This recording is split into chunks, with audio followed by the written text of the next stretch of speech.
In this video, we are going to talk about everything that you need to know about protein on a vegan diet. How much protein do you need? Does plant protein lack essential amino acids? Is plant protein less bioavailable?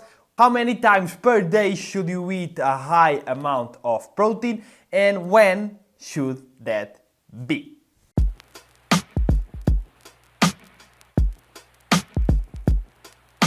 Alright everybody, welcome back to another video, to one of my favorite topics. I kinda wrote a whole book about it. It's in Portuguese for now, but I will translate it and publish by the end of the year. I just need to raise the capital for the translation. So I've been talking about protein for so long. I talk about protein in every one of my talks. I've made dozens of videos about it, dozens of posts. I've had dozens of conversations about it, so I didn't even have to write a script for this video because I already have the whole script in my head. And to help you understand everything I'm gonna say, to help illustrate it, I'm gonna use the priority pyramid of protein. Basically, this is a hierarchical pyramid of protein that puts from bottom to top the most important thing to the less important thing when it comes to protein. And it answers pretty much all the questions that you'll ever have. So on the bottom of this pyramid, we have quantity. Quantity of protein. This is the most important overall. It's not the source of the protein, it's not the quality of the protein, it's not the timing, the frequency, nothing. It's the quantity. Now, how much protein should you be eating per day? That's a very interesting question, and the recommendations for the general public, just to stay healthy, is 0.8 grams per kilo of body weight. So that's not a lot. That's around 50 to 60 grams of protein for most people, maybe 70, 80 if you're really big. But for the general public, those are the recommendations. Now, if you are an athlete, you should be eating a little bit more protein. How much more really depends on what type of sport do you do, how much body fat do you have, what are your goals, and all of that. The recommendations for athletes go from 1.2 grams per kilo of body weight to 2.4 grams per kilo of body weight, more than double. There's a huge gap here. How do you know where you will fit? It's very easy. The first question that you have to ask yourself is, what type of sport do I practice? Do I practice an endurance sport? Do I play soccer? Do I play basketball? I'm a runner. If so, then you can stay on the lower end of this scale, between 1.2 and 1.6 grams per kilo of body weight max, okay? You don't need any more than this.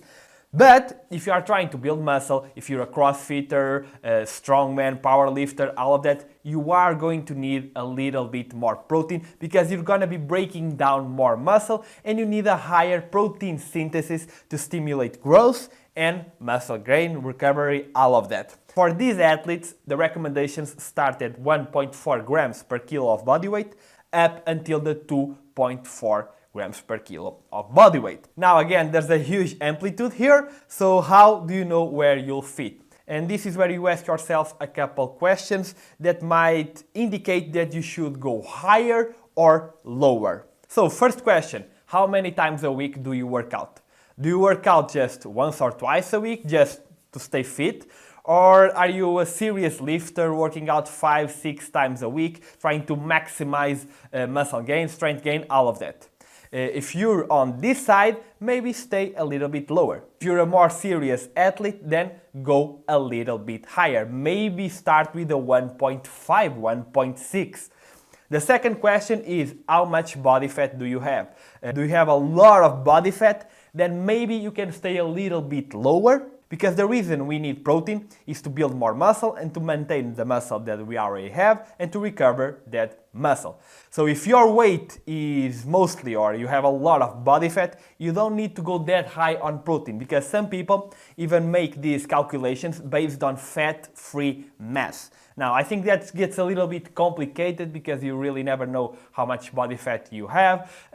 So I rather use your total weight, but I introduced this question. Do you think your body fat is above 20%, 25%? then you can stay a little bit lower on the protein scale. On the other hand, if you're 10% body fat really shredded, probably most of your weight is muscle mass, so you should go a little bit higher. The third question, are you eating mostly animal protein or just plant protein, exclusively plant protein? If so, if you are eating exclusively plant protein, you might want to go slightly higher. Maybe 0.1, maybe 0.2 grams per kilo of body weight higher, but maybe you want to go higher, and we are going to look into this one on the next step of the pyramid. And for the last question, do you like high protein foods?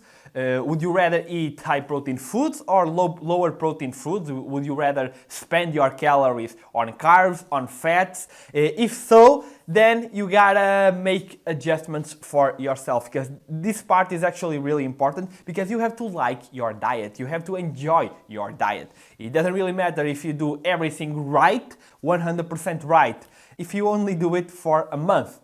Okay? So you gotta have a diet that you enjoy, that it's easy to follow for you. Oh, and I missed one question. I'm sorry. The last question. Are you cutting or are you bulking? If you're cutting, maybe go a little bit higher or stay a little bit higher. If you're bulking, you don't need that much protein. If I'm bulking, I don't even worry about going above 1.6 grams per kilo of body weight. I stay between that and 1.8 grams per kilo of body weight. If I'm cutting, I try to stay between 1.8 and 2 grams per kilo of body weight. Now, I know what you're thinking, but you said that the recommendations went up to 2.4 grams per kilo of body weight. And yes, that is right, but this is only for athletes almost ready to step on stage and all of that. For most people, this is not applicable, and there's not really any great science showing that you should eat that amount or that you get any benefit from that amount. There's actually a lot of studies saying that you will not get any additional benefit above 1.8 grams per kilo of body weight. A lot of studies saying that for 2 grams per kilo of body weight, and there's like 1 or 2 studies for 2.2 grams per kilo of body weight, and there's only 1 or 2 recommendations that I know of that go as high as 2.4. And usually this is just because protein usually fills up people more and they end up losing more weight that way. It's not really because you need that amount of protein to maximize muscle protein synthesis. That's what we are looking for when we eat protein, is to maximize muscle protein synthesis. So to sum that up, for the average person, you probably never have to go above 2 grams per kilo of body weight, and for most people 1.5, 1.6 will be enough. Step 2, quality of protein. This is where the amino acid profile of each protein kicks in. So protein is made out of amino acids. Amino acids are the building blocks of protein, okay? There are essential amino acids that you have to get through food, and non-essential amino acids that your body can convert from those that you got from food, or it can just produce on its own. All the buzz is on the essential amino acids, so let's talk about them. There's this idea that plant proteins don't have all the amino acids and then are incomplete, have an incomplete amino acid profile. This is wrong, and it's so easy to see that this is wrong, because you just have to go and look out the amino acid content of any food that you want to try. Every single food other than gelatin has a complete amino acid profile, has all the essential amino acids. And this is a fact. It's just like the nutritional content of foods. It's literally the nutritional content of foods.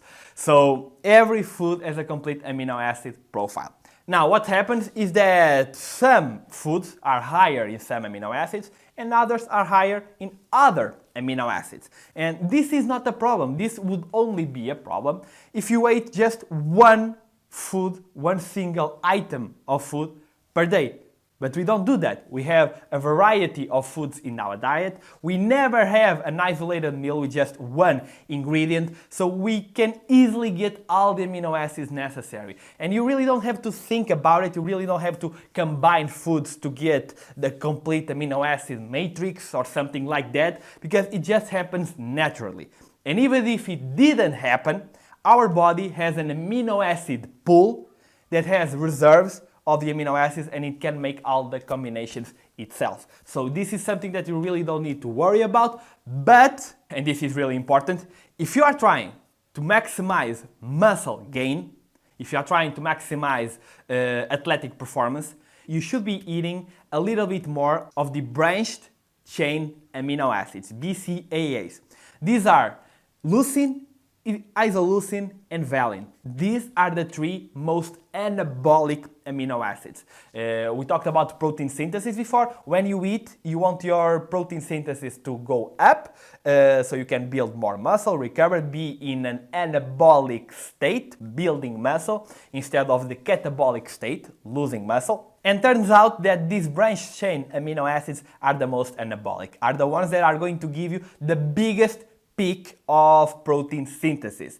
So when you eat foods that are higher in these three, especially leucine, the last one, you will probably get better results. And turns out that usually animal protein is higher in these amino acids. Usually, because there are some exceptions on the plant protein side. Soy and every soy product is really high in leucine, lentils are high in leucine, so it's still pretty easy to get on a vegan diet. Remember when I told you that if you were on a vegan diet and eating only plant protein, maybe you would want to go a little bit higher on the protein side, like 0.1, 0.2 grams per kilo body weight? This is why. Because if you go a little bit higher, even if you're eating beans and all of that, by going a little bit higher, you can get a little bit more leucine, isoleucine, valine, and this way you ensure that you get the same protein synthesis. And you really don't need a lot, because to maximize protein synthesis, you only need about 2 to 3 grams of leucine per meal.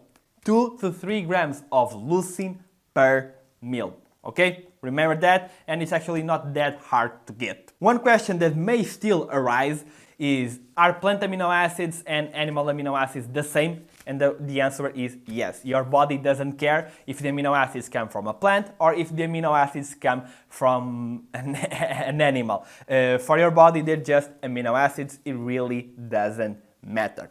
Now, there is one very important question about leucine that we won't get into this video, and that is, leucine is the most anabolic amino acid, but it also seems that leucine will increase our IGF-1, insulin-like growth factor 1, and our mTOR, mechanistic target of rapamycin, and this seems to increase our risk of cancer, our risk of dying early, our aging process, and all of that. So be aware and be careful with eating lots and lots of leucine, because it may not be the healthiest thing. There may be a trade-off between eating, building muscle and athletic performance by eating a lot of leucine, and living a long, healthy life by eating less leucine. Leucine restriction has been found to increase the lifespan of a lot of animals. Lower IGF-1 and mTOR levels have been shown to increase the lifespan of humans, but we still need a lot more research on these topics, and I recommend you to check out the work of Dr. Walter Longo and Dr. David Sinclair about this. So for the quality of protein, that's pretty much it. You should aim to get 2 to 3 grams of leucine per meal. If you're a little bit bigger, maybe above 80, 90 kilos, maybe go a little bit higher, but that's pretty much it for the quality of protein, because every single study that we have to this date that compared animal protein to plant protein, the studies that we saw on the last video, they say the exact same thing. If you're eating the same amount of protein, that let's say 1.6 grams per kilo of body weight, and if you're eating the same amount of amino acids, then you'll get the same results. There are a couple studies, again, that show that you need to eat a little bit more protein if you're on a plant-based diet, but that's because of the amino acids. If the amino acid profile was the same, the results would have been the same with the same amount of protein. Alright, and the next step on the pyramid is frequency. Keep in mind that after the first 2 steps, you really don't have to worry that much about the other ones unless you're a professional athlete, unless you need that extra 1% to become a champion, okay? So for most people, you don't have to worry about this one. But the next step is frequency. Protein feeding frequency. That being, how many times per day should you eat, and how many times per day should you eat a big amount of protein. And the answer for this is, and I'm sorry for everyone on the intermittent fasting diet, 3 to 4 big protein feedings per day. So 3 to 4 meals per day. For now, this is the recommendation for how many meals a day should you have, how many times per day should you eat a lot of protein. By a lot of protein, I mean the 2 to 3 grams of leucine, and per meal you should be eating, the recommendation is around 0.4 grams per kilo of body weight, or protein, obviously. So take your body weight, for example. For myself, right now, I'm really skinny. I just finished the cut. I weigh 71 kilos. 71 times 0.4 equals 28.4. So I should be eating 3 to 4 times per day, 28 grams of protein to spread out my protein, to keep my muscle protein synthesis high, and to maximize muscle growth. Now, there are a lot of exceptions to this. There are a lot of people building muscle with 1 or 2 meals per day, but that's not the general recommendation. That doesn't seem to be ideal, okay? Okay, so the next step on the pyramid is timing. When should you be eating your protein? And this is really not that important, okay, for most people. As I said before, we are on the last step of the pyramid, so really don't stress about this. Probably the stress levels will increase your cortisol and make you lose gains more than focusing on protein timing will make you gain. Okay? Did you get that? So there's some science saying that you should be eating a good amount of protein about 1 to 2 hours before a meal, and maybe you should be eating a good amount of protein maybe 2 hours before going to bed. That's pretty much it. There's not a lot of science, concrete evidence there. So honestly, I personally won't worry about it. And I feel like people stress way more than they should about meal timing overall, trying to get that meal right after the workout. There's no science that proves that. There's only 2 times where you should really worry about getting protein after a workout. First, you worked out fasted. So you should try to get not protein, but a full meal after. Second, you're gonna work out again that day, and you need to recover faster. You need to fill your glycogen stores and all of that. And maybe in this we can add a 2.1, that is, you're gonna work out the same muscle tomorrow. If you're an endurance athlete or something like that, then maybe you should worry about eating as fast as you can. But for us bodybuilders, we really don't need to worry about that, because I'm working out chest today. I'm gonna work out chest again in 5 or 6 days. I'm gonna have all the time in the world to refill my glycogen stores, so really I don't have to worry about it. Okay. That is the pyramid, but there's still one thing that you need to know about protein.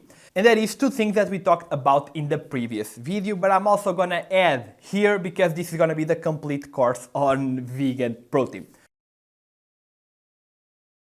First of all, the standard tests, the standard protein scores, like I said in the last video, the PCDAAS, protein corrected digestibility amino acid score, and the DIAAS, digestibility indispensable amino acids score. These are the 2 main scores used to evaluate protein quality, okay? But they are not very good. Turns out they are not very good, especially for plant protein. As of now, we are using mainly the second one, the DIAAS, and this one is terrible for plant protein. To start, both these scores test individual proteins, individual foods. We never eat individual foods again. So if you just test beans, you're gonna have a very different protein score than if you tested beans with rice and veggies. That's what you get for a meal. So this is really unfair for the plant-based proteins. Second one, these tests usually test raw proteins. So raw beans, raw lentils, and all of that. This is not the optimal condition for plant protein. We can't even eat raw beans because they're toxic. And to top all of this, they are tested on animals. So not really 100% applicable for humans. So every time someone comes at you with all of these scores, you just explain this to them, and we have a lot of studies talking about this, and you can check out the last video. The second caveat that I want to introduce here is that a lot of times the protein, the muscle gain from a certain meal, from a certain protein source, is evaluated with the muscle protein synthesis spike in our body. So they give athletes a plant-based meal, an animal-based meal, and they test the spike in protein synthesis. Now, this may not be the most correct thing. Let's assume that they are giving the athletes a complete meal with, and they are counting everything. Okay, but still, you take a lot more time to digest beans and lentils because of the fiber than you would from animal protein. So what might happen is that when you eat animal protein, you have a bigger spike and then come down faster than when you eat plant protein. When you eat plant protein, maybe you won't get that big spike. Maybe it will go like this and then stay more stable. But it will stay more stable for longer, and overall, comparing to the animal protein, it will be the same. The average, the median, will be the same. Okay, so this is another important factor to keep in mind. So guys, hopefully you enjoyed this video. If you want to support the channel and support the translation for English, you can donate to my PayPal down below or use my code RP5 to get 10% off on every order on the Vivo Life website. And let's make this happen. I'm so excited. I think this book with over 1,200 scientific references will be a game changer for the vegan movement. It has been in Portugal, but we need to get it out there. We need an international launch. So thank you so much, everyone, for the support. If you want to further support me, you can send me a message and I'll respond. We can talk about that. I'm going to see you all in the next video. Peace.